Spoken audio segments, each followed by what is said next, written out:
scooter. Okay. Mommy, say the titles and Mommy say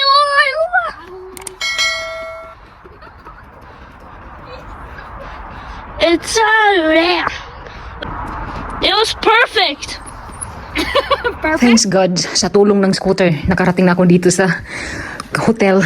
And anyway, ang guest ko pala dito, kahapon nakita ko siya. May dala siyang pang blood pressure. O tignan nyo naman, 5 yung coffee ang nilagay ko dito, pero ubos. Pati yung candy. Oh, ang dami kong nilagay dito, ubos din. Natakot ako para sa kanya. Dahil mga matatamis, inubos niya. Tignan nyo naman, akala ko kung dinala niya, kinain pala niya lahat oh. Nandito na sa basurahan. Nag-iisa lang siya ha, pero 2 blanket ang ginamit niya. Minsan ang mga guest namin dito, kapag ganitong panahon, winter, gumagamit sila ng 2 blanket. Ang heater kasi dito, nilagay nila number 2 lang.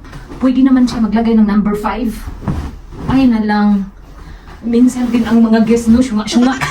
Nagmana sa akin. Yan tuloy, ang dami kong palitan ng blanket.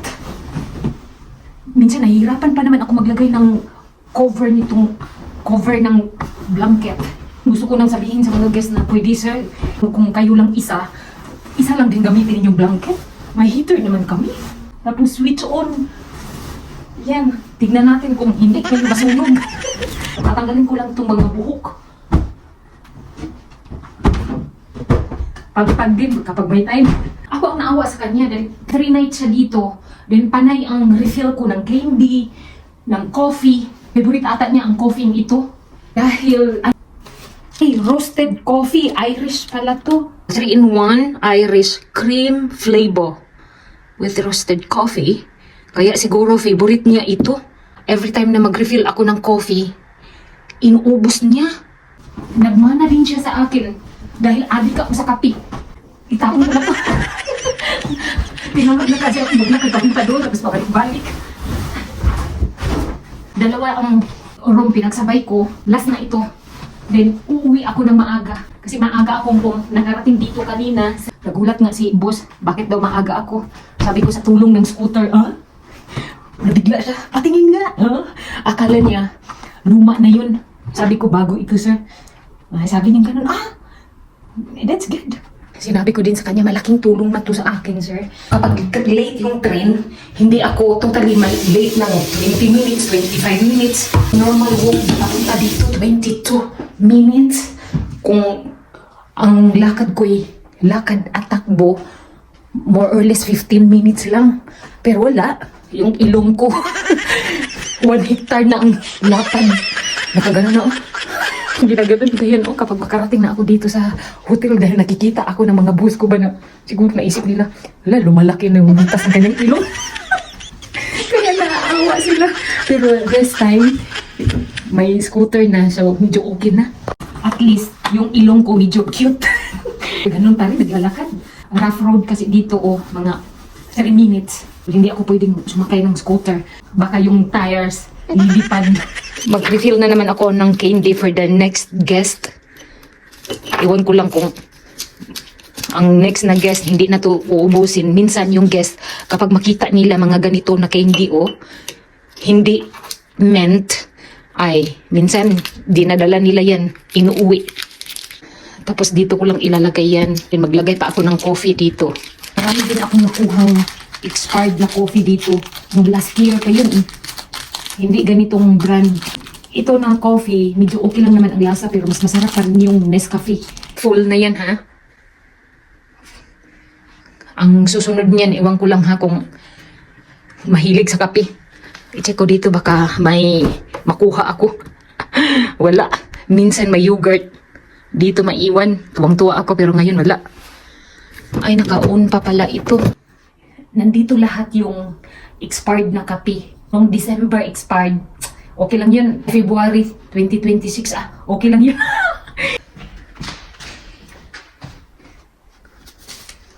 Isa lang ang kaping ginamit ng customer dito sa kabilang room 206. I-check ko yung kape niya dito. May naiwan pa.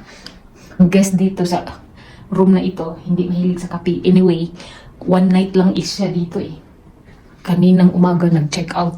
Sa room na ito, very good ang guest. 4 yung nilagay kong kape, isa lang yung ginamit niya. So, at least hindi na ako mag-refill niyan. Ilagay pala ng decoration yung boss namin dito. Tapos, yung table, ganyan ang setup sa room. Hindi na katulad dati. Nag-ask siya sa akin kung maglagay pa ba ng isang picture dito. Sabi ko sa kanya, 2 is too much. Kaya natawa siya eh. Sabi ko, mas maganda isa lang ang decoration sa wall, di ba? Kasi kung maglagay ka pa ng isa dito, parang ang pangit na eh. Overcrowded na ata. Kung maliit lang sana yung picture na yan, pwede pa, 2. Ano sa palagay niyo? Comment down below. Hindi ko din alam eh. Ulang yan, flower. Ang laking tulong sa akin ng electric scooter na ito oh.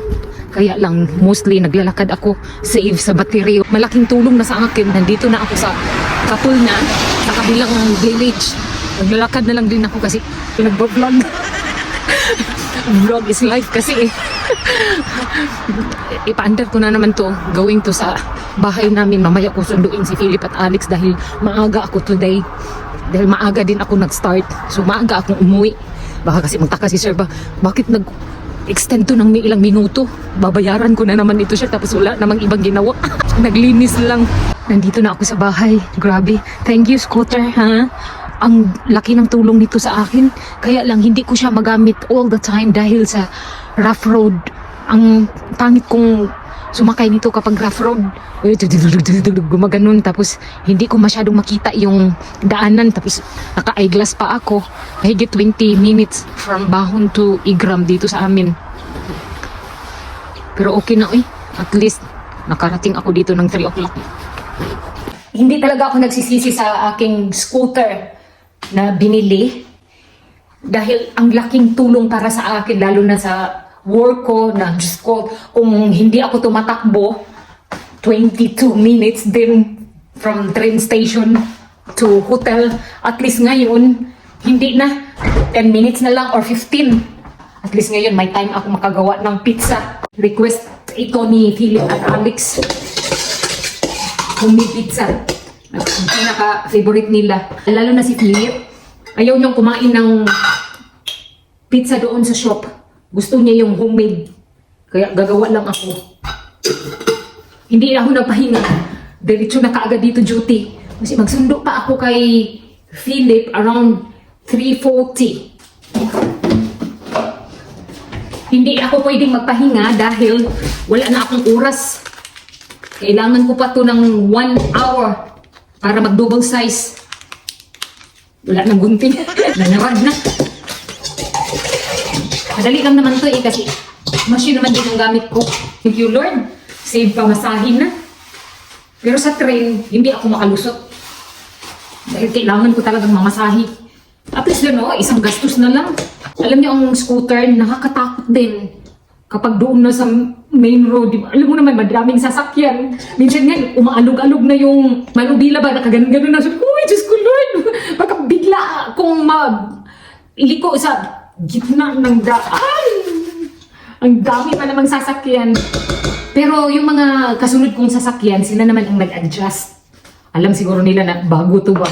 Dahil sa pagtakbo pa lang, yung hindi mabilis, nilagay ko lang sa 15 ang speed. Ay, Diyos ko, mahirap na. Di bali nang mahina kaysa madisgrasya, no? Diyos ko, Lord. Buti sana kung madisgrasya na diretso patay. Eh kung madisabled pa, Diyos ko, Lord, simba ko, Ginoo, tabang. Kaya, di bali nang mabagal ang takbo ko, oy. Mas maigi yung manigurado kaysa yung pasiga-siga ka ba? Nako, ang mga driver na hindi nag-iingat, minsan pa naman yung tayo yung umiiwas sa disgrasya, yung ibang nagmamaniho naman yung walang pakialam, las kasero mag-drive. Nako, kahit babae dito, kaskasira din. Grabe ang speed nila kahit nasa village.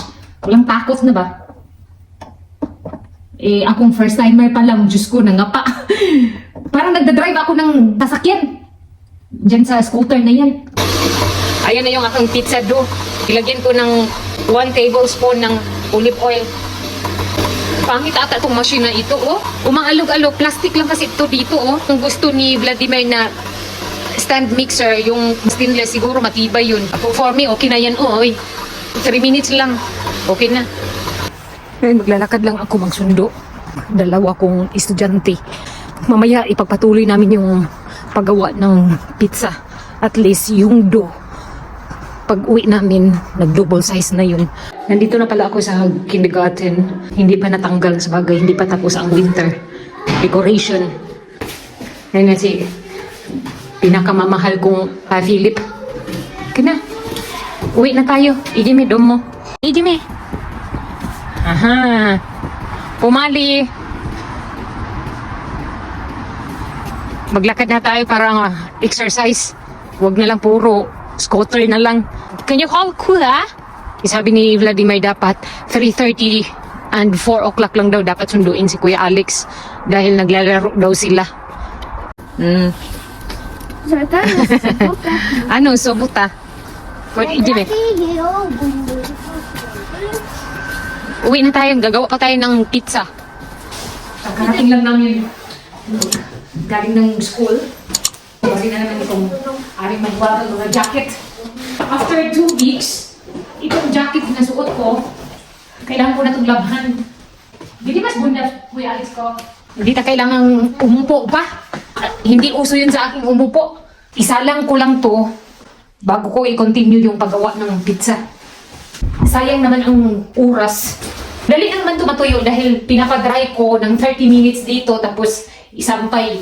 Check ko lang tong jacket ni Kuya Alex. Baka may mga bato. Or minsan may nilalagay siya sa bulsa eh. Uy, bakit may pera siya dito? 10 cents. Magagamit ko to. Tago ko.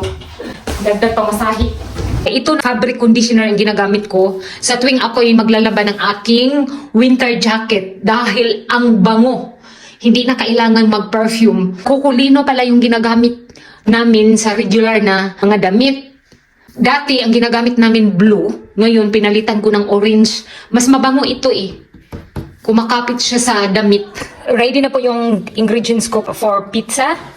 Tapos ang dough ko, double size na. Parang hindi ata tumubo to ah. Anong nangyari? Pero okay na yan. Suntukin ko lang to. Para wala yung air bubbles ba? Naghugas naman ako ng kamay. Ito yung always kong ginagamit kapag gumagawa ako ng pizza. Natuklap na oh. Pero okay pa naman. Hindi man siguro ito makakasira ng health, no? Pahiran ko lang ito ng butter para hindi dumikit. Mag-preheat pala ako ng 200 degrees. I-flatten ko lang to. Kaya lang, medyo dry. Last time gumawa ako, nasubrahan naman sa tubig. So, tusukin ko lang ng tinidor para maluto talaga yung sa gitna. Kasi hindi ito pantay eh. May makapal ang part, may manipis naman. Lagay ko lang ito sa oven, then lutuin ng 5 minutes para maluto ang dough. Dito na yung helper ko. Nice touch eh! Agay, maubos man na nimo dong. Okay, wala na tayo pang tayo. Mommy, I'll not eat it again. Aha. Si Kuya Alex, tulong daw. 10 minute. And then, hutubo. Dobre? Patskay. Toto, Philip ko. Maglagay yan siya ng cheese. Toto. Na. Patskay. Toto. Patsin! It's too hot. Ano? It's hot. Like $1,000. Oh, Dylan, we need those. Yeah. What is this? Not in one place. Sila ko, scattered. Wow.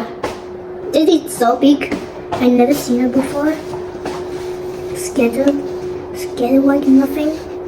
Toto. Damihan namin to ng cheese. Mas masarap kasi pag maraming cheese. Toto. No. This is too much. Ay na. Maglaro ka lang eh. Hala, nanay. Ketchup. Ang imong jacket dong. Pastilan, bataan eh. Ew. Uy. Then we need the sausage. Hi. Hiya. Ay, Diyos ko. No, Philip ko, toto. Hiya. Here, Philip ko, here. Hey, my friends. Nandiyan na kuya si kuya. Oh, toto, pumats kuya. Kay Philip ko. Hi. Mommy, look at this. Papa, Lisa, para ko tayo baby. The pizza baby.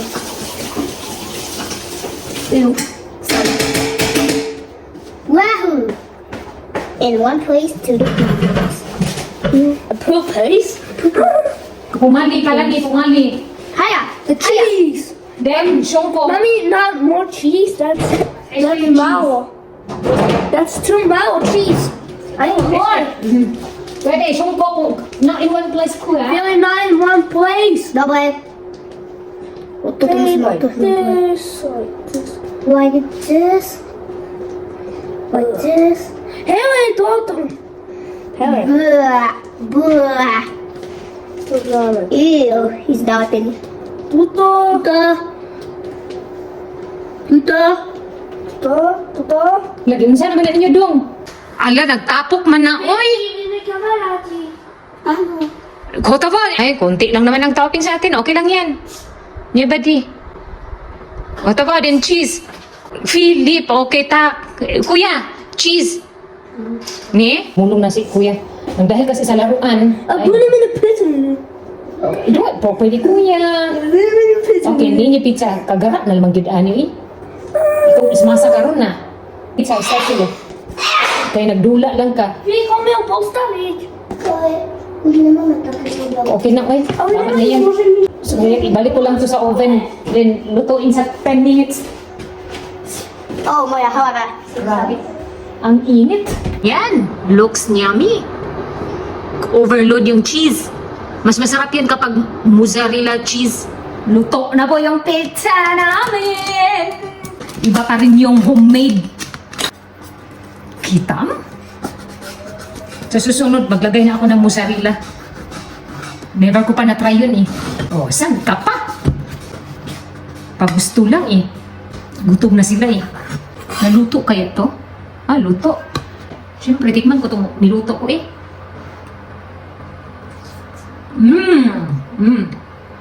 Ang sarap. Iba pa rin kapag homemade eh. Bibigay ko na to sa kanila ang pizza. Ah. Kanina pa kayo gutom eh. Halad ni. Din, ito naman sa akin, pinaka-malaki. Diyos ko, hindi pwedeng maubos to. Sasakit yung sikmura ko. Ha? Kain po, pizza. Ang tawag nila dito, pizzo. Pizza. Pizzo ng manok. Pangalawang slice ko na to. Kain na ang maarte sa pizza. Mini Philip, hagwe, tinanggalan mo naman ang sauce yan. Because the sausage will fly like nothing. Nakaubos na lang isang slice si Kuya Alex.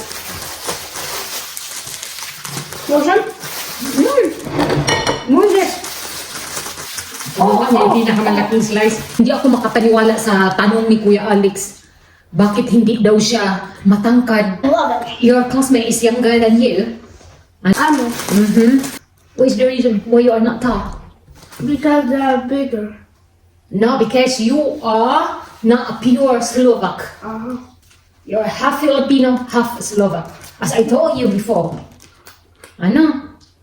So you don't need to be jealous, Kuya. Or you don't need to compare yourself to others why you are not tall. Because mommy is not tall. I'm short. 5'3", height. Upset siya sa kanyang height. Then tinanong naman niya ako last night kung may pag-asa ba siyang tatangkad. Sabi ko sa kanya, let's see. Basta yung sinabi lang sa atin ng mga old generation natin doon sa Pilipinas kapag sa mga ganitong edad na dapat matulog every tanghali, itatangkad. Dito walang pakialam no. Yung sa edad ni Philip, hindi na nga nila pinipilit kung ayaw matulog sa afternoon eh. Si Philip, natutulog lang ito sa afternoon, school days. Dahil maaga siyang gumising, so doon sa school siya natutulog. Pag Saturday, Sunday, hindi yan siya natutulog kasi bumabangon na siya sa umaga, 7, 8 in the morning. So, hindi kanya kailangan matulog. Yung kuya. Nangago naman ka kuya. Ha? I just have 3 sizes. Hala, hindi ko naman layan kuya. 3? Uh-huh. Oh my gosh. Anya ba di? Kasi kapag bumibili kami sa Tesco, isang buo, ganito lang naman kalaki Mommy, yun. This is Ubus mine. niya. This two Siya is lang. mine. Ano? This two. Ngayon, hala. Dalawang slice na lang. Leave in the heel. Leave heel. Wala na kay Daddy. Daddy, one and dalawang slice lang kay Daddy. Oh, you can eat rice, Kuya. Then one kay Daddy. Mommy, on this. Our class has two villa. Nakarami na daw si Kuya. Siya, dalawa lang. Kawawa ka Tatang naman. buya mo yun. Niya ba di, Kuya, Papa. Este. And I Kuya. understand. No, to. Este, na Papa. Ang bagal mo kasi kumain. Tignan mo kung si Kuya. Muntik na niyang maubos. Dalawang slice lang ako. Like, Subscribe. Share. subscribe. Subscribe. Bye.